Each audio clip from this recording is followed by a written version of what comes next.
நான் டிப்ளமோ முடிச்சிருக்கேன். நான் டிசைன் இன்ஜினியர் ஆக முடியுமா? ஒரு டிசைன் இன்ஜினியராக வேலைக்கு போக முடியுமா? அதுக்கான அறிகுறி ஏதாவது இருக்குதா?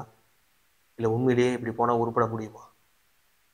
இந்த கேள்விகளுக்கெல்லாம் விடை தெரிய இந்த வீடியோவை முழுசாக வாட்ச் பண்ணுங்கள். Welcome friends, I'm KK from MEC. ஏன்னா டிப்ளமோ முடித்த உடனே டிசைன் இன்ஜினியர் ஆகலாமா?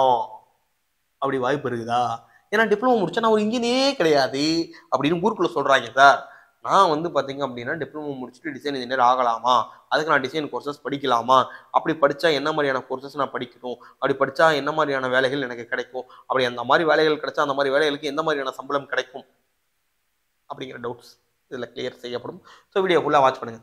ஏன்னா ஃபர்ஸ்ட் விஷயங்க ஐயா, இந்த டிப்ளமோ பிஇ இது ரெண்டா ரொம்ப பெரிய பாதையெல்லாம் கிடையாது, சின்ன வித்தியாசம் தான். ஓகேவா?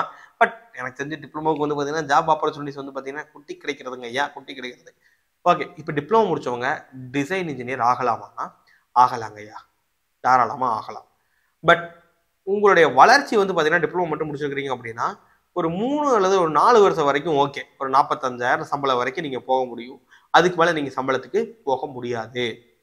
ஐயா, அப்புறம் என்ன பண்ணுறது? வேற வழி இல்லைங்கய்யா. நீங்கள் கரஸ்லையோ பார்ட் டைம்லையோ ஏதோ ஒரு வகையில் ஒரு டிகிரியை நீங்கள் வாங்கித்தான் ஆகணும். ஏன்னா ஆக்சுவலாக ஒரு டிப்ளமோவா நீங்கள் வந்து பார்த்தீங்கன்னா ஒரு டிசைன் ஃபீல்டுக்குள்ளே ஒரு கம்பெனிக்குள்ள டிசைன் என்ட்ரு ஆகிறீங்க அப்படின்னா இனிஷியலான சின்ன சின்ன ஒர்க் தான் இருக்கும். டிராஃப்ட்மேன் போடலாம், அப்புறம் சின்ன சின்னதாக டிசைன்ஸ் உங்களுக்கு கொடுக்கலாம், ஃபுல் மிஷின்ஸ் டிசைன்ஸ் கொடுக்கலாம். ஸோ இதெல்லாமே ஒரு 3-4 வருஷத்தில் நீங்கள் அச்சீவ் பண்ணிடுவீங்க.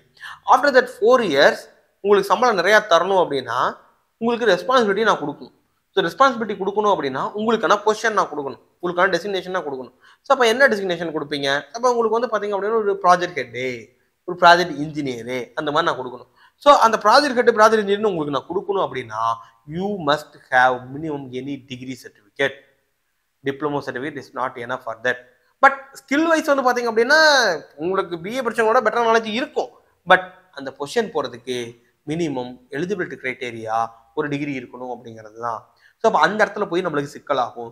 ஸோ என்னன்னா நீங்கள் டிசைன் இன்ஜினியராக ஆகணும்னு ஆசைப்பட்டீங்கன்னா டிப்ளமோ முடிச்சுட்டு தாராளமாக ஆகலாம். அதுக்கு நீங்கள் ஃபஸ்ட்டு பண்ண வேண்டிய விஷயம் என்ன அப்படின்னா, டிசைன் கோர்ஸ் ஒன்று படிக்கிறீங்க, டிசைன் இன்ஜினியராக வேலைக்கு போகிறீங்க. 2 வருஷம், 3 வருஷம், 4 வருஷம் அதிகபட்சம். இந்த 4 வருஷத்துக்குள்ளேயே நீங்கள் கரஸில் படிப்பீங்களோ பார்ட் டைமில் படிப்பீங்களோ ஏதோ ஒன்று பண்ணி ஒரு டிகிரி சர்டிஃபிகேட் வாங்கியிருக்கேன். இந்த டிஸ்டன்ஸ் எஜுகேஷன்ல எல்லாம் வந்து பார்த்தீங்கன்னா நிறைய யூனிவர்சிட்டிஸ் வந்து பார்த்தீங்க அப்படின்னா இந்த மாதிரி டிகிரிலாம் வந்து பார்த்தீங்கன்னா நீங்கள் ஆன்லைனில் பண்ணலாம், கரஸில் பண்ணலாம், அந்த மாதிரி விஷயங்கள்லாம் இருக்குது. அதெல்லாம் சர்ச் பண்ணி ஏதோ ஒன்றில் பண்ணி கம்பல்சரி ஒரு டிகிரி சர்டிஃபிகேட் வாங்கிருக்கீங்க, வேற லெவல். ஏன்னா உங்களுக்கு நல்ல எக்ஸ்பீரியன்ஸ் இருக்கும் 4 வருஷம் ப்ளஸ் உங்களுக்கு டிகிரி சர்டிஃபிகேட் இருக்குது அப்படின்னா நீங்கள் சேலரியே வந்து பார்த்தீங்கன்னா மினிமம் 60,000 70,000 டிமாண்ட் பண்ணலாம். கிடைக்குங்க ஐயா, நஜா நான் சொல்றது போய் அப்படின்னா நீங்களே போய் இந்தியெல்லாம் போய் தேடி பாருங்க.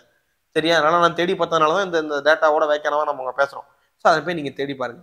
ஆக்கா, அப்போ டிப்ளமோ முடிச்சா உள்ள ஒரு கம்பெனிக்குள்ள நீங்கள் வேலைக்கு போறீங்கன்னா ஈஸியாக போகலாம். அப்போ என்ன கோர்ஸ் நான் படிக்கிறது? சார் நான் எடுத்த உடனே ஆக்சிஸ் படிக்கிட்டான்னா தைசியே படிக்காது. எடுத்த உடனே வந்து பார்த்தீங்கன்னா நடிச்சா ஹீரோன்னு எடுத்த உடனே நடிக்க வேண்டாம். ஃபஸ்ட்டு வந்து பார்த்தீங்கன்னா அமெரிக்கா மாப்பிள்ள, சின்ன காமெடியனு, சைடு ரோல் இதெல்லாம் பண்ணிட்டு அப்புறமா நீங்கள் ஹீரோவா போய்க்கலாம், இல்லை வில்லனாவோ போய்க்கலாம். சரிங்களா? ஸோ அப்போ வந்து பார்த்தீங்கன்னா நீங்கள் இனிஷியலாக வந்து பார்த்தீங்கன்னா நீங்கள் அதிகபட்சமாக படிக்க வேண்டியது ஒரு ஆட்டோகேட் சாலியஸ் உங்களுக்கு தெரிஞ்சா போதும். நீங்க ஒர்க் பண்ற கம்பெனி வந்து பெரிய எம்என்சி எடுத்தோடனே வேலை கிடைக்கணும், அப்பதான் நல்ல எக்ஸ்பீரியன்ஸ் கிடைக்கும்னா சத்தியமே கிடையாது. நீங்க சின்ன கம்பெனியில் போய் வேலை செஞ்சீங்கன்னா மட்டும்தான் உங்களுக்கு நிறைய எக்ஸ்போசர் கிடைக்கும். அந்த எக்ஸ்போசரை வச்சு தான் மாறுதி அடுத்த கம்பெனிக்கு ஜம்ப் ஆக முடியும். அப்படி ஜம்ப் ஆகுது அப்படின்னா உங்களுக்கு ஸ்கில்லும் வளரும். ஆட்டோமேட்டிக்காக நீங்கள் இந்த பக்கம் டிகிரி கம்ப்ளீட் பண்ணும்போது after the 4 years of completion you will get a good position. உங்களுக்கு பொசிஷன் நல்லா இருந்தால் தான் அந்த பொசிஷனுக்கு சம்பளம் கிடைக்கும். ஸோ டிப்ளமோ படிச்சுட்டு டிசைன் இன்ஜினியராக போகணும் அப்படின்னு விருப்பப்படுறவங்க தாராளமாக தைரியமாக உங்கள் காலை முன்னாடி எடுத்து வைக்கலாம். ஓகேவா?